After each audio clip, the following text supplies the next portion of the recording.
अस्सलाम वालेकुम दोस्तों, कैसे हैं? उम्मीद है आप खैरियत से होंगे, ठीक-ठाक होंगे और अल्ट्रासाउंड टीचिंग वीडियोज़ में डॉक्टर अरशद नदीम अवान के साथ आपको मैं खुशामदीद कहता हूँ। मेरा आज का टॉपिक जो है वो इंडोमेट्रियल कैंसर है। इंडोमेट्रियल कैंसर एक बहुत कॉमन कैंसर है, वर्ल्ड वाइज़ कैंसर है, लेकिन नॉर्थ अमेरिका में इसकी जो परसेंटेज है वो काफ़ी ज़्यादा है। इंडोमेट्रियल कैंसर वाले पेशेंट जो है वो कंप्लेन करेगी एक्सेसिव एबनॉर्मल यूट्राइन ब्लीडिंग, या तो वो मेंस्ट्रुअल साइकिल के दौरान उसको ब्लीडिंग हैवी होगी या मेंस्ट्रुअल साइकिल के बगैर भी उसकी ब्लीडिंग ज़्यादा होगी। तो अगर वो मेंस्ट्रुअल पीरियड के दौरान है तो हम उसको मेनोरेजिया कहते हैं, और अगर वो उस मेंस्ट्रुअल पीरियड के बगैर उसकी ब्लीडिंग ज़्यादा है तो हम उसको मेट्रोरेजिया कहते हैं। तो मेनोरेजिया और मेट्रोरेजिया दो ऐसी कंडीशंस हैं जिसमें कि इंडोमेट्रियल कैंसर के चांसेस काफ़ी ज़्यादा होते हैं। इसके साथ-साथ जो है वो ख़वातीन जो कि हार्मोनल रिप्लेसमेंट थेरेपी पे होती हैं, एचआरटी जिसे कहते हैं, अगर एचआरटी पे हैं तो उसमें इंडोमेट्रियल कैंसर की डेवलपिंग के चांसेस ज़्यादा होते हैं। स्पेशली वो लेडीज़ जो कि अनअपोज़ एस्ट्रोजन ले रही हैं, यानी वो एस्ट्रोजन जिसके साथ प्रोजेस्टेरॉन शामिल नहीं है, प्योर एस्ट्रोजन ले रही हैं, तो उसमें जो है इंडोमेट्रियल कैंसर के चांसेस काफ़ी ज़्यादा होते हैं।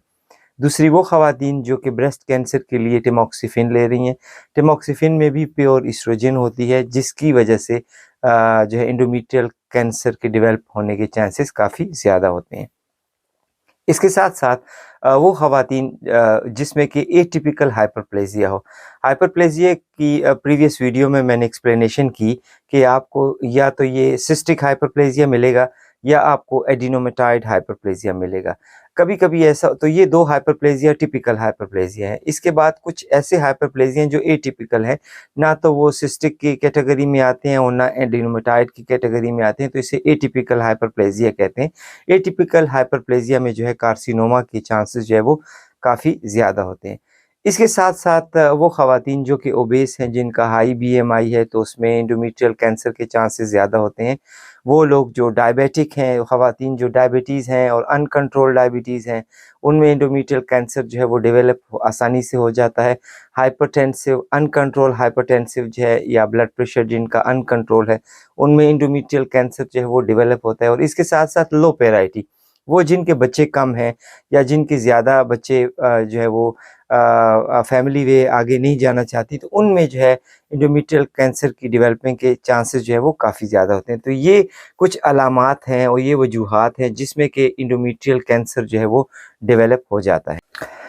इंडोमेट्रियल कैंसर को अल्ट्रासाउंड इमेजिंग पे जब हम देखते हैं तो उसके कुछ इंपॉर्टेंट फीचर्स होते हैं जिसकी वजह से हम इंडोमेट्रियल कैंसर को वो पहचान जाते हैं, जिसमें सबसे पहला जो है वो इंडोमेट्रियल थिकनिंग है। इंडोमेट्रियल थिकनिंग जो है एक साइन है कि यहाँ पे इंडोमेट्रियल कैंसर जो है वो डेवलप हो सकता है। उसके साथ साथ इंडोमेट्रियो मायोमेट्रियल इंटरफेस जो है वो बड़ी क्लियरली आपको ट्रांस एब्डोमिनल या ट्रांस वेजाइनल स्कैन पे नज़र आती है। अगर वो डेफिनेशन पुअर है तो वहाँ पर एंडोमेट्रियल डेवलपिंग के चांसेस काफ़ी ज़्यादा हैं।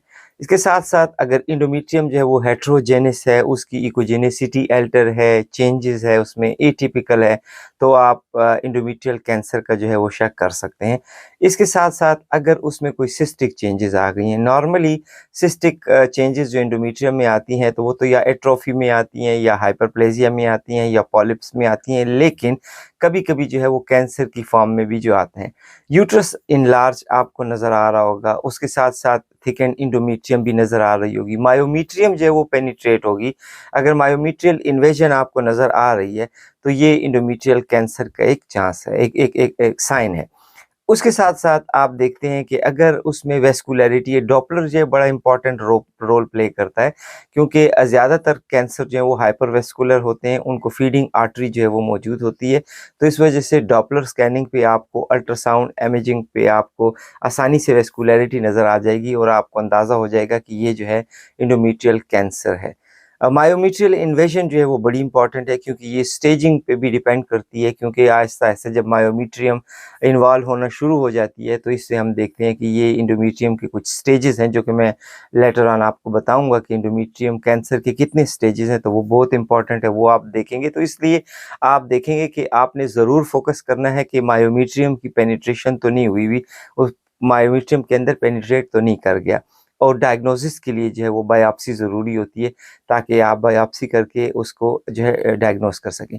अल्ट्रासाउंड इमेजेस पे हमें ये कैसे नज़र आएगा, हम इसको कैसे पिक करेंगे, कैसे हमारी सस्पिशन रेज़ होगा और उसको फर्दर वर्क अप के लिए हम आगे रेफ़र करेंगे। तो आइए ये इमेजेस देखते हैं। इस इमेजेस को देखने के बाद आपको अंदाज़ा होगा कि एंडोमेट्रियल कैंसर जो है वो हाइपोइक्विक भी हो सकता है, हाइपर भी हो सकता है, हेटेरोजेनस भी हो सकता है, मुख्तलिफ पैटर्न है, लेकिन कुछ इंपॉर्टेंट पॉइंट्स आप इसमें से पिक कर लेंगे जो आपको सहूलत देंगे, आप आसानी के साथ एंडोमेट्रियल कैंसर को जो है वो अल्ट्रासाउंड इमेजिंग पे डिटेक्ट कर सकेंगे। तो आइए ये इमेजेस देखते हैं।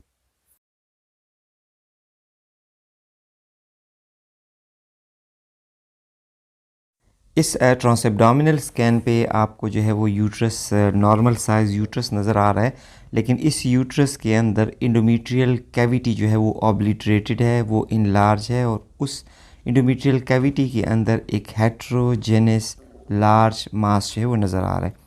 इस लार्ज मास ने जो है वो मायोमीट्रियम को जो है वो ऑब्स्क्योर किया हुआ है।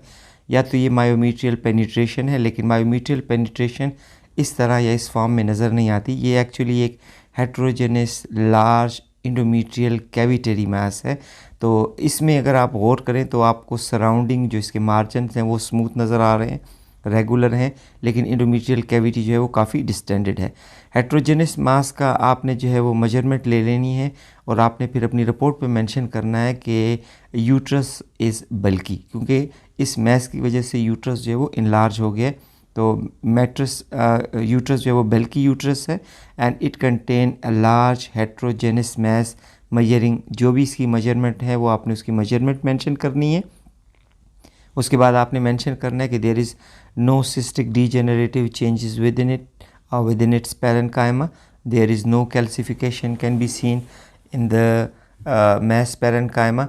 और फिर आखिर में आपने इसके ऊपर डॉपलर सिग्नल डालने हैं और कंफर्म करना है वेदर देयर इज़ वेस्कुलरिटी और नॉट। अगर वेस्कुलरिटी है तो आपने मेंशन कर देनी है कि it is hypervascular mass, या फिर आप अगर देखते हैं तो थोड़ा इसमें फ़्लो है तो आप मेंशन कर दें कि स्लगिश फ़्लो है, और अगर फ़्लो नहीं है तो नो फ़्लो एट ऑल। इसके बाद फिर आप अपनी कंक्लूजन में लिखेंगे कि heterogeneous large endometrial mass expanding the endometrial cavity, obscuring the myometrial area may likely be a malignant potential or may likely be a malignant mass. Further workup is recommended. Further workup के लिए जो है आपने MRI suggest करना है, तो rule out MRI is recommended to rule out further malignant condition. ये एक ट्रांसवेजाइनल स्कैन है और ट्रांसवेजाइनल स्कैन पे आप एक इनलार्ज यूट्रस देख रहे हैं। तो ये इनलार्ज यूट्रस जो है ये इंडोमेट्रियम के अंदर एक हेट्रोजेनस लार्ज मास की वजह से है। ये इंडोमेट्रियल मास जो है प्रीडोमिनेटली इकोजेनिक है, इकोजेनिक एरिया इसके अंदर काफ़ी ज़्यादा आ रहे हैं, लेकिन चूँकि इसके अंदर स्मॉल सिस्टिक एरियाज़ भी मौजूद हैं तो इसकी वजह से इसको हम जो है हेट्रोजेनस मास कहते हैं। तो ये हेट्रोजेनस लार्ज मास है। जहाँ तक यूट्रस का ताल्लुक है तो आप फंडस और उसकी बॉडी में डिस्क्रिमिनेट नहीं कर सकते। तो इसने जो है फंडल और बॉडी एरिया की जो डेफिनीशन है उसको डिस्ट्रॉय किया हुआ है, क्योंकि ये मास बहुत बड़ा है, इसकी वजह से आप फंडस और बॉडी के अंदर डिस्टिंग्विश नहीं कर सकते। इंडोमेट्रियल कैविटी जो है वो काफ़ी डिस्टेंडेड है। अगर आप गौर करें तो मैस की जो मार्जिन्स हैं वो स्मूथ हैं, वो राउंड हैं। ये इस वजह से भी कि इसके अंदर इसको साइडों पर कोई जगह नहीं मिलती और ये इसकी ग्रोथ जो है वो बिल्कुल राउंड शेप में होती है।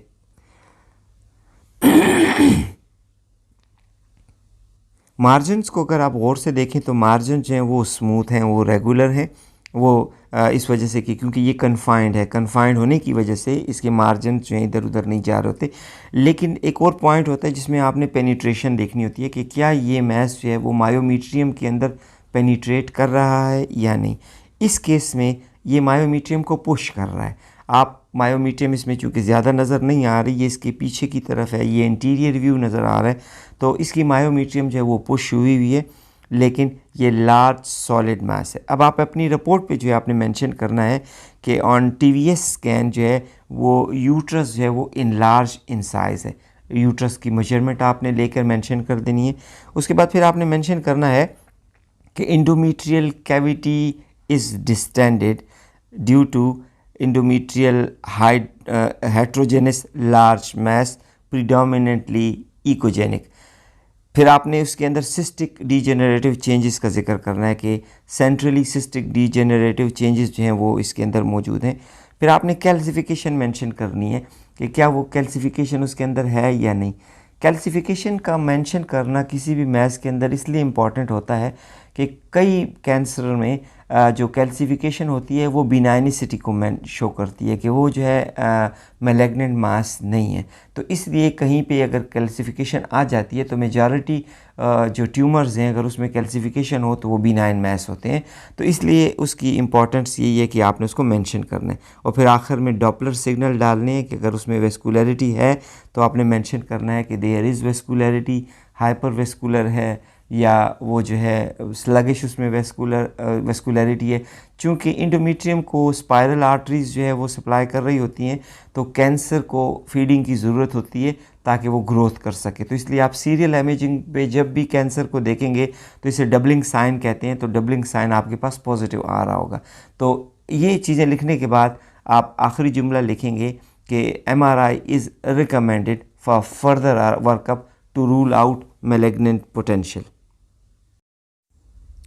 ये एक और ट्रांसवेजाइनल स्कैन है और ट्रांसवेजाइनल स्कैन पे आपको इंडोमेट्रियल कैंसर की एक दूसरी शक्ल जो है वो दिखाई जा रही है।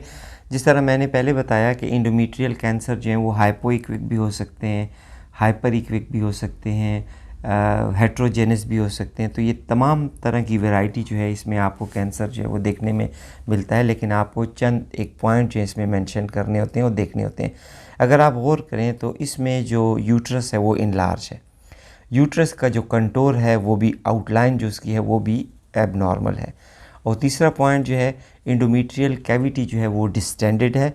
देखने में आप फर्स्ट पॉइंट पे यूँ लगता है जैसे कि इंडोमेट्रियल थिकनिंग बड़ी ज़्यादा है, लेकिन इन एक्चुअल ये इंडोमेट्रियल थिकनिंग नहीं है, ये इंडोमेट्रियल मैस है। ये होमोजेनसली इकोजेनिक है, इसके अंदर किसी किस्म की कोई सिस्टिक डीजेनरेटिव चेंजेस आपको नहीं नज़र आ रही। इस मैस का जो मार्जिन्स हैं वो स्लाइटली इरेगुलर हैं और जो मायोमीट्रियम है वो पुशिंग आपको नज़र आ रही है। तो पुशिंग इफ़ेक्ट इसके अंदर जो है वो नज़र आ रहा है, इसने उसको पुश किया हुआ है।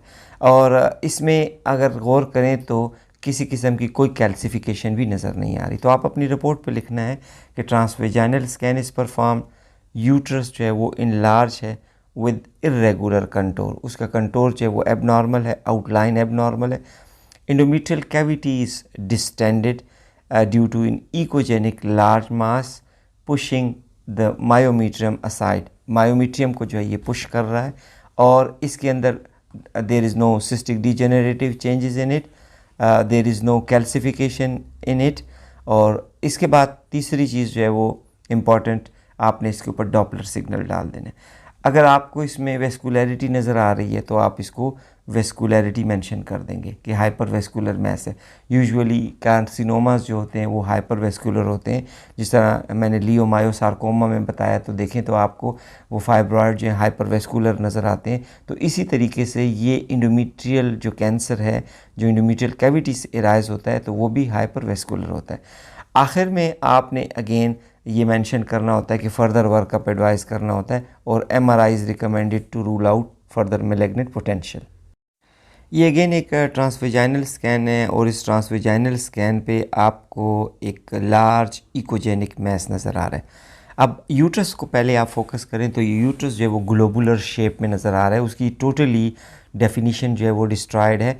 ना तो फंडस का पता लग रहा है, ना बॉडी का पता लग रहा है, ना सर्विक्स का पता लग रहा है। तो ये ग्लोबुलर फॉर्म जो है इसमें नज़र आ रही है। इसके इंडोमेट्रियल कैविटी जो है वो बिल्कुल एक्सपेंड है, डिस्टेंडेड है और उसमें इकोजेनिक मैस है। लेकिन वो इकोजेनिक मैस जो है वो पेनिट्रेट कर रहा है, इन्वेट कर रहा है मायोमीट्रियम को। अब अगर आप ये वाइट एरोज़ देखें तो ये आपको इंडिकेट कर रहा है कि एक प्रोजेक्शन है, एक जो कि मायोमीट्रियम के अंदर इंडेंटेशन कास कर रहा है। इसके अंदर पेनिट्रेट करते करते आप देखें तो मायोमीट्रियम को क्रॉस करते हुए नियरली यूट्रस की वॉल के करीब आ चुका है। तो जहाँ तक इंडोमेट्रियल कैंसर की स्टेजिंग का ताल्लुक़ है, तो हमने उसकी 4 स्टेजिंग देखी है। हम उसको आप आगे उसकी 4 स्टेजिंग पढ़ेंगे। तो 4 स्टेजिंग में ये होता है कि अगर वो सिर्फ इंडोमेट्रियल कैविटी तक ही है तो वो ग्रेड 1 है, और अगर वो इंडोमेट्रियल कैविटी से आधा हिस्सा जो है उससे ज़्यादा मायोमेट्रियम को जो है उसने इन्वेड किया हुआ है तो ग्रेड 2 है। सर्विक्स इन्वॉल्व है तो वो पर्टिकुलरली ग्रेड 2 में आता है कि वो सर्विक्स को अप्रोच कर जाता है। और अगर वो बाहर निकल रहा है और सराउंडिंग एरिया को, एडजेसेंट सराउंडिंग एरिया को इन्वॉल्व कर रहा है तो वो ग्रेड 3 कैंसर है। तो ये नियरली ग्रेड 3 कैंसर की तरफ जा रहा है। ये at the verge of grade 2 and grade 3 cancer में जो है हम इसे डाल सकते हैं। तो ये आप टीवीएस पे जो है आसानी के साथ देख सकते हैं। तो ये मायोमेट्रियम को इन्वेड कर रहा है। इसके अंदर किसी किस्म की कोई सिस्टिक डीजेनरेटिव चेंजेस भी नहीं है, और इसके अंदर किसी किस्म की कोई कैल्सिफिकेशन भी नहीं है।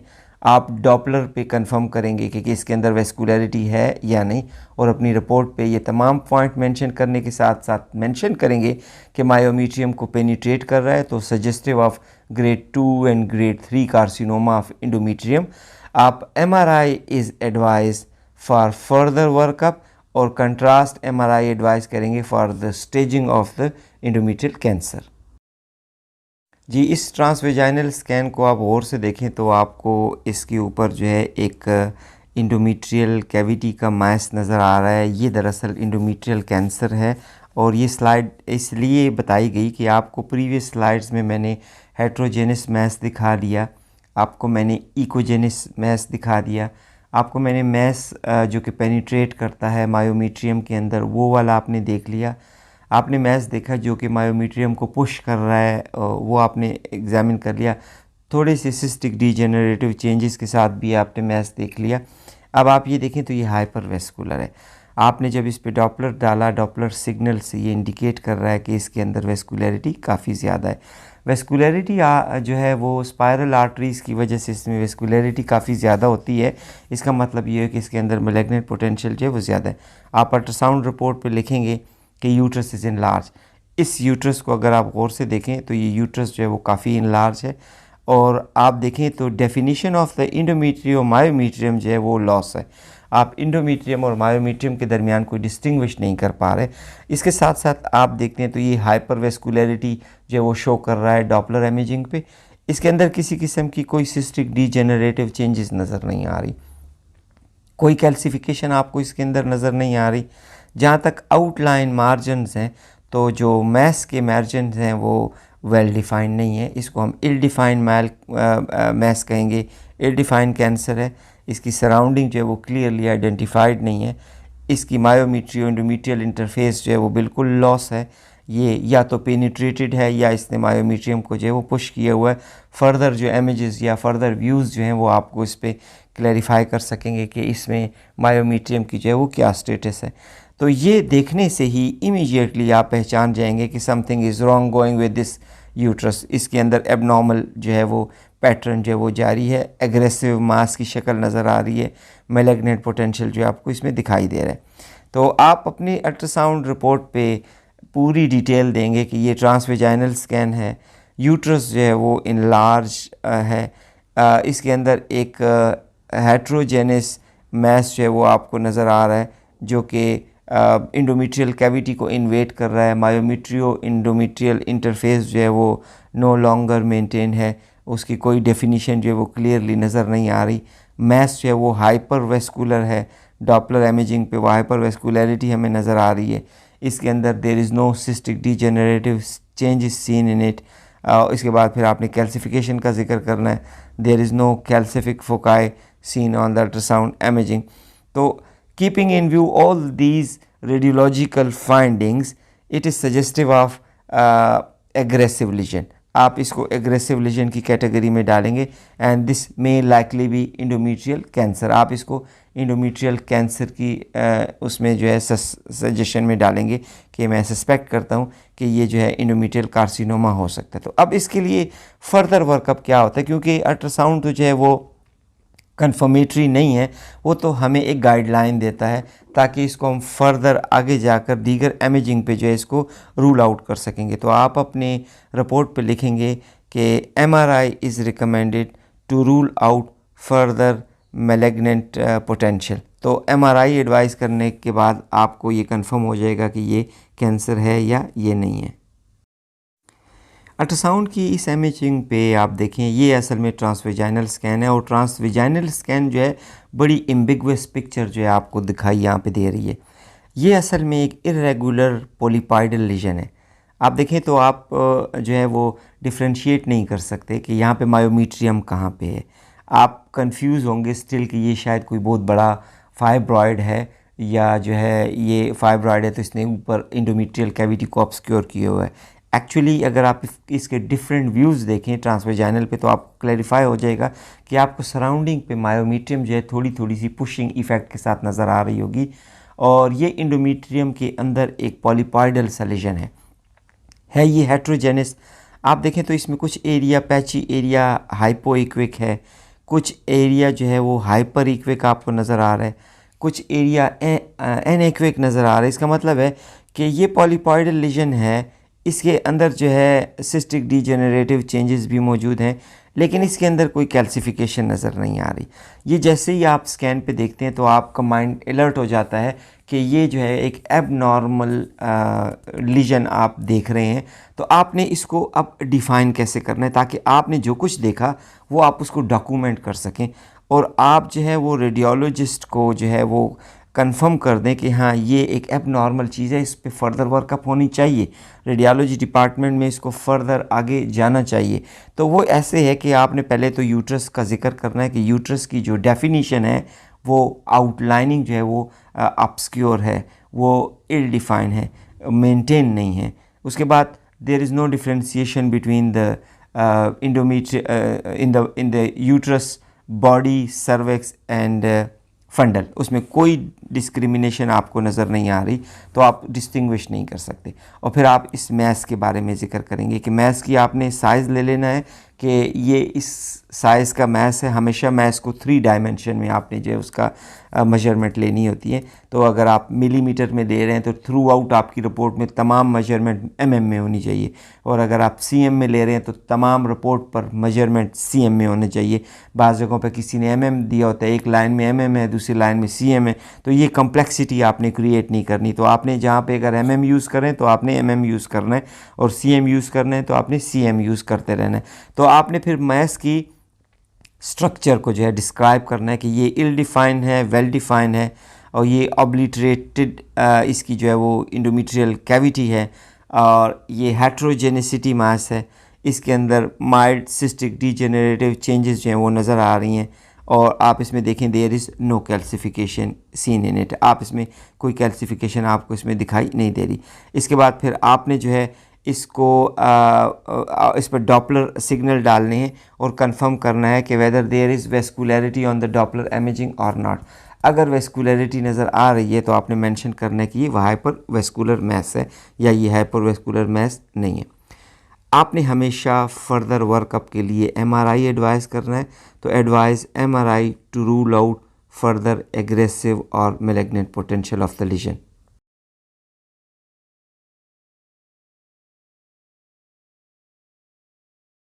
हर तरह के कैंसर के लिए उसकी स्टेजिंग का होना ज़रूरी है ताकि अंदाज़ा लगाया जा सके कि ये कैंसर की स्प्रेड जो है वो कितनी हुई है, कैंसर कहाँ तक स्प्रेड हो चुका है। तो इंडोमेट्रियल कैंसर जो है उसकी 4 स्टेजेस होती हैं, stage 1, stage 2, stage 3 and stage 4। Stage 1 की जो है वो 2 कैटेगरी हैं। स्टेज 1 को स्टेज 1A और स्टेज 1B कहते हैं। स्टेज 1A में क्या होता है कि जो इंडोमेट्रियल कैंसर है वो सिर्फ इंडोमेट्रियम तक ही कन्फाइंड रहता है, या मायोमीट्रियम की आधे मायोमीट्रियम से कम हिस्सा जो है उसने जो है वो इन्वेट किया होता है, तो इसको हम कहते हैं stage 1A।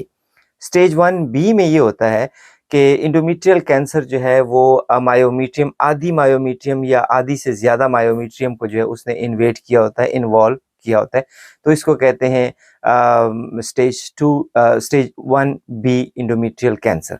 Stage 2 endometrial cancer में ये होता है कि ये इंडोमेट्रियल कैंसर तो स्टिल यूट्रस के अंदर ही होता है लेकिन सर्विक्स को इन्वॉल्व कर लेते हैं, तो सर्विक्स के कनेक्टिव टिश्यू अगर इन्वॉल्व हो जाए तो इसको हम कहते हैं कि ये स्टेज 2 इंडोमेट्रियल कैंसर है।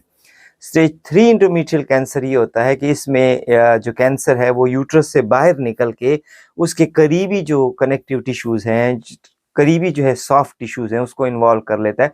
तो इसको कहते हैं ये स्टेज 3 इंडोमेट्रियल कैंसर है। स्टेज 4 इंडोमेट्रियल कैंसर में ये होता है कि ये कैंसर जो है वो जो है यूरिनरी ब्लैडर के अंदर तक पेनिट्रेट कर जाता है, रेक्टम के अंदर पेनिट्रेट कर जाता है, ग्रॉइन के लिम्फ नोड को जो है वो इन्वॉल्व कर लेता है और जितने भी सराउंडिंग एरिया है उनमें मेटास्टाइज कर जाता है। इसको हम कहते हैं स्टेज 4। तो इंडोमेट्रियल कैंसर की जो है ये 4 स्टेजेस हैं, जो कि आप ट्रांसवेजाइनल स्कैन पे भी आसानी से पिक कर सकते हैं। एमआरआई पे भी जो है T2 वेटेड इमेजेस पे आप आसानी से पिक कर सकते हैं। लेकिन इसके साथ-साथ अगर कंट्रास्ट एनहांस एमआरआई है, तो इसमें जो है आप ये इसके लिए स्टैंडर्ड है और जो इंडोमेट्रियल कार्सिनोमा की स्टेजिंग है, वो इस पे की जाती है। स्टेजिंग इसलिए ज़रूरी होती है कि ये टोटली इसमें मैनेजमेंट चेंज हो जाती है। आपने पेशेंट का जो ट्रीटमेंट प्लान करना होता है, वो अकॉर्डिंग टू द स्टेजिंग करना होता है, इसलिए बहुत ख़्याल रखना होता है। तो ये चीज़ें जब आप अल्ट्रासाउंड इमेजिंग कर रहे हों, तो आप ज़रूर अपनी नोटिस में रखिएगा और आप आसानी से कुछ पॉइंट जो हैं वो पिक कर सकते हैं।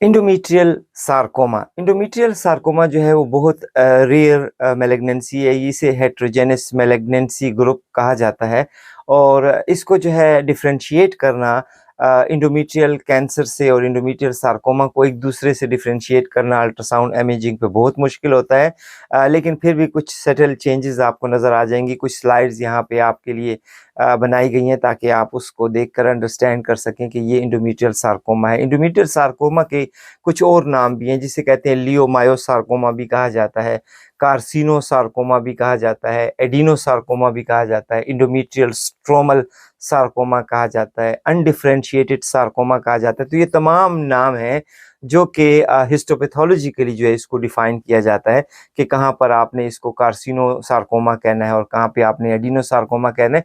तो ये जो है वो हिस्टोपैथोलॉजिकल एंटिटीज़ हैं।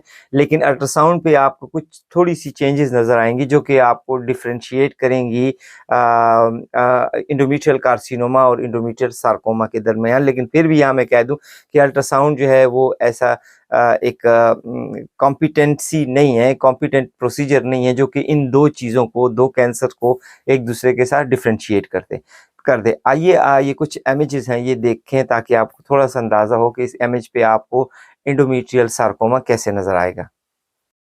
इंडोमेट्रियल कार्सिनोमा की डिस्कशन के बाद ये ज़रूरी है कि आपको इंडोमेट्रियल सार्कोमा के बारे में बता दिया जाए। इंडोमेट्रियल सार्कोमा जो है वो बहुत रेयर है और ये हेटेरोजेनस मैलिग्नेंट डिजीज़ का जो है एक पैटर्न है और इसके मुख्तलिफ़ नाम हैं। जिस तरह आप इसे जो है वो कार्सिनोसार्कोमा कह सकते हैं या आप इसे जो है इंडोमेट्रियल स्ट्रोमल सार्कोमा कह सकते हैं या अनडिफरेंशिएटेड सार्कोमा कह सकते हैं। तो इसके डिफरेंट नाम हैं।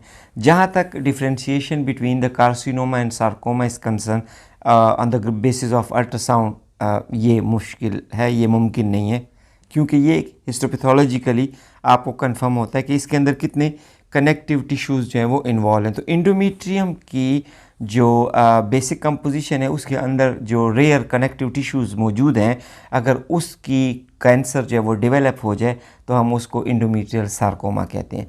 नॉर्मली तो लियोमायोसार्कोमा हमारे पास आ जाता है क्योंकि मायोमेट्रियम के अंदर कनेक्टिव टिश्यूज़ होते हैं, बहुत ज़्यादा होते हैं, तो इसलिए वो ज़्यादा कॉमन है। लेकिन चूँकि इंडोमेट्रियम एक ऐसी है कि ये एक म्यूकोजल लेयर है, ये लाइनिंग है, इसके अंदर जो कनेक्टिव टिश्यूज़ हैं वो काफ़ी कम होते हैं, तो बड़ी रेयर एंटिटी है कि आपको इंडोमेट्रियल सार्कोमा जो है वो देखने में मिले, लेकिन फिर भी ये नज़र आ सकता है।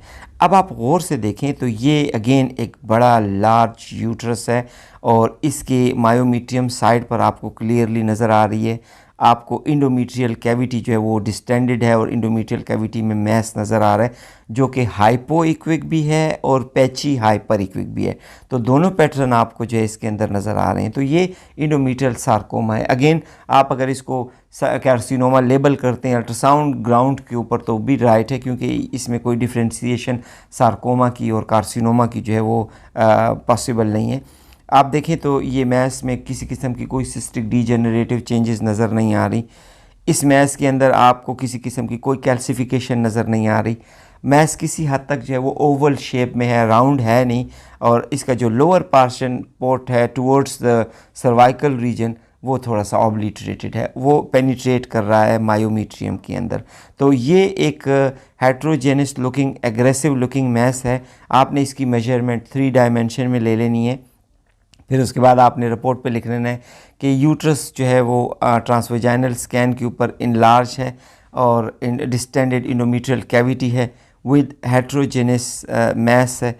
मेजरमेंट ऑफ द मैस जो भी है in 3 dimension, mention the measurement आप मेंशन कर देंगे, एंड देन आफ्टर दैट आप मेंशन करेंगे कि there is no cystic degenerative changes seen in it, there is no calcification seen in it, और वेस्कुलरिटी पे आप मेंशन कर देंगे कि देयर इज़ नो वेस्कुलरिटी और there is hyper vascularity. Further workup is recommended to rule out malignant potential.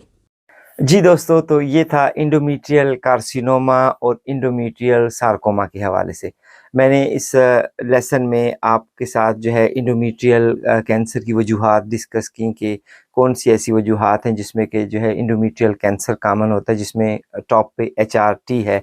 वो लोग ख़वातीन जो कि एचआरटी ले रही होती हैं, और वो ख़वातीन जो कि प्री मेनोपाज़ल ब्लीडिंग उनमें जो है इनएवोल्यूटरी हो सकती है, या पोस्ट मेनोपाज़ल ब्लीडिंग जो है वो होती है, या फिर एटिपिकल हाइपरप्लेजिया होता है, तो इनमें ये बड़ा कॉमन है। इसके साथ साथ मैंने अल्ट्रासाउंड फ़ीचर्स आपको बता दिए। अल्ट्रासाउंड फ़ीचर बहुत आसानी से आप पिक कर सकते हैं, अगर आप थोड़ी सी अटेंशन दें तो आपको जो है वो आसानी हो जाएगी। आप ट्रांसवेजाइनल स्कैन पे तमाम सटल चेंजेस जो हैं वो पिक कर सकते हैं, और यहाँ तक कि आप उसकी स्टेजिंग को भी किसी हद तक क्लैरिफाई कर सकते हैं कि कितना हिस्सा मायोमीट्रियम का इन्वॉल्व है, तो आपने स्टेज 1 और स्टेज 2 को जहन में रखना है। कितना जो है सर्विक्स इन्वॉल्व हो गया है, ये आप देखेंगे। क्या वो आउटर जो है इन्वॉल्वमेंट हो गई है, यूट्रस इनलार्ज हो गई। तो ये तमाम पॉइंट्स स्टेजिंग के भी डिस्कस हो गए हैं, ये तमाम पॉइंट जो है अल्ट्रासाउंड इमेजिंग के भी डिस्कस हो गए हैं। आखिर में मैंने थोड़ा सा सार्कोमा के बारे में डिस्कस किया, और सार्कोमा के कुछ नाम आपको डिस्कस करवा दिए कि ये सार्कोमा इन नाम से जो है डिफ्रेंशिएट होता है। तो ये तमाम जो वीडियो थी ये आपको इंडोमेट्रियल कैंसर के हवाले से जो है वो बताई गई।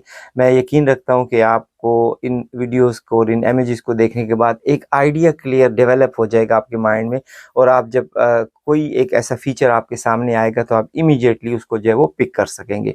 मेरी वीडियोस जो हैं वो देखते रहिएगा। कोई ऐसा पॉइंट जो आप चाहते हैं उसे फर्दर क्लैरिफाई किया जाए, आप मुझे एक ईमेल कर दें। बहुत सारे साथी जो कि मुझे टेक्स्ट बॉक्स में जो है वो अपना टेक्स्ट सेंड कर देते हैं, मैं उनका शुक्रगुज़ार हूँ। मुख्तलिफ़ जगहों पे उन्होंने पॉइंट्स जो हैं वो बता दिए होते हैं, और मैं आगे आने वाली वीडियो में उन तमाम पॉइंट को जो है वो क्लैरिफाई कर देता हूँ।